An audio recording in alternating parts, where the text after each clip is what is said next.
I want to get to immigration. President Trump inspecting border wall prototypes yesterday in San Diego. First trip to California as president. Meanwhile, in Texas, lawmakers are praising a federal appeals court decision to uphold a new law targeting sanctuary cities there. Following yesterday's ruling, Texas Governor Greg Abbott took to Twitter. He wrote this: breaking, Texas ban on sanctuary city policies upheld by federal court of appeals. Allegations of discrimination were rejected. Law is in effect. That from Greg Abbott. The ruling allows police officers to ask people for their immigration status during routine stops and threatens officials with jail time if they do not cooperate with ICE officials. Joining me right now to talk more about it is House Financial Services Committee member, Texas Congressman Roger Williams. Congressman, good to see you, sir. Good morning, Maria. Good move here. What's your take on all of this? Well, I think it's great. I mean, you know, we, Texas and, of course, America, we're a land of laws. And when you disobey the federal government on the sanctuary city issue, it's wrong. And I'm glad the courts, I feel like Governor Abbott, that we're glad that the courts upheld it to where we can continue to abide by the law in Texas. What about California? I mean, should the president be withholding federal money because they refuse to go along with federal law? Well, I think so. I mean, why should they get federal funding if they're going to break the law? And right. I think he's on the right path to do that, and we'll just see what happens. Now, acting ICE Director Thomas Homan is firing back at House Minority Leader Nancy Pelosi after she called the feds' targeting of illegal immigrants cowardly. Listen to this, sir. You're talking about law enforcement officers. These are men and women that put their lives on the line for this country every day. They strap a gun to their hip and leave the safety and security of their homes to defend this nation. So how dare you call them cowardly? She called them cowards. It's incredible. I mean, this after ICE agents arrested nearly 300 illegal immigrants in California. Congressman, your reaction? Well, our law enforcement in our states and our country are to be commended. They put their life on the line, as we know, every single day. Certainly not cowards. And I'm always amazed at the people that have an issue with law enforcement, is that they'll be the first one that they need when they have a problem.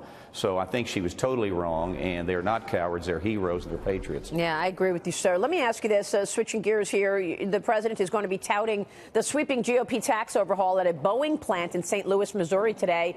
Your expectations for today, sir, and tell us what the impact has been as a result of this tax cut plan. Well, I think he's on the right track. It's the right message. You know, I'm in the automobile business on Main Street America. I see it every single day.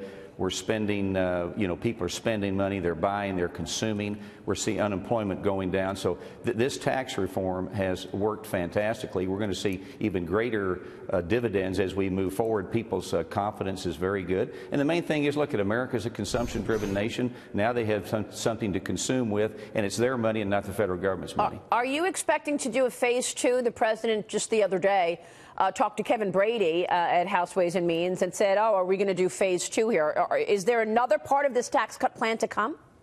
Well, I think there's some other things we could do. I'd like to see dividends go back down to 15% in capital gains. I mean, there's some things like that we can do to put more cash in the system and move more people forward. So there are some things we can do, and I think we need to continue to fine-tune it and make it even better, not only for the federal government, but for Main Street. So tell me about that. What are you expecting to do in terms of dividends?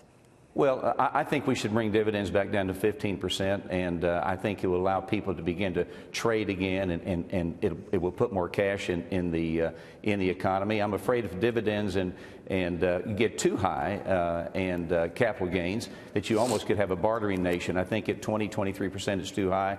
I'd like to see it back down to 15. That's just one thing that I think we could do. I think we also could cut payroll taxes in half. Cut payroll taxes in half. And are you expecting to make the individual cuts permanent?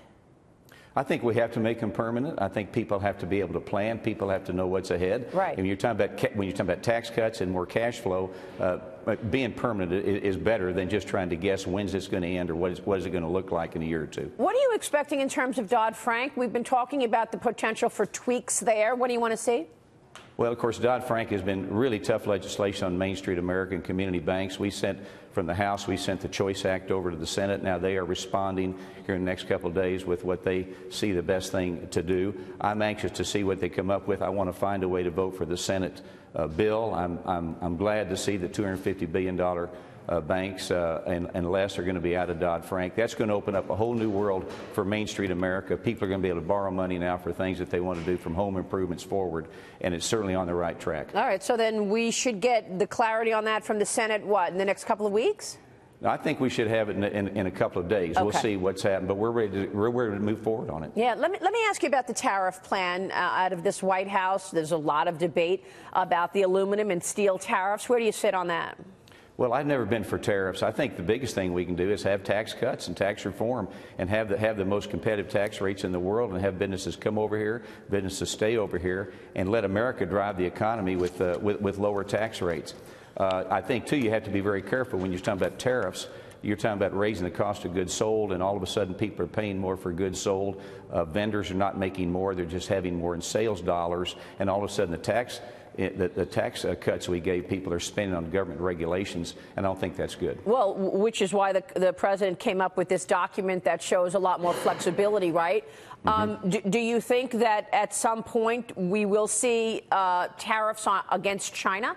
Is that coming in the coming weeks, given the fact that China is trying to transfer our technology to China by acquiring and being involved in venture capital deals? Yeah, I think, when we start talking about tariffs, I think if we fine-tune it to say China, I think a lot of people would be supportive of that, but not to take it out to Main Street and let the goods that people buy every single day go up. And again, like I say, have their tax cuts going for excess prices when it wasn't designed for that. So focus on China, and let's make them get competitive with us. We are expecting, Congressman, that the president will name Larry Kudlow to the new NEC job, Gary Cohn's former job. Would you be comfortable with that? Yeah, I know Larry, and Larry thinks a lot of the ways a lot of us do. He believes in less government. He believes in the power of Main Street. He believes in the power of consumption. So I think that he'd do a very good job if he's chosen. Yeah, okay. And let me switch gears to school safety while we have you. Thousands of students across the country will walk out of class today. The walkout will begin in the next few hours and last for 17 minutes to honor those killed in last month's Parkland school shooting. You've recently introduced a bill that would allow the Secretary of Education to create a grant program for schools looking for additional funding to protect students and teachers. Congressman, what do you want to see? Tell us about the legislation, and what should these schools be doing with that funding?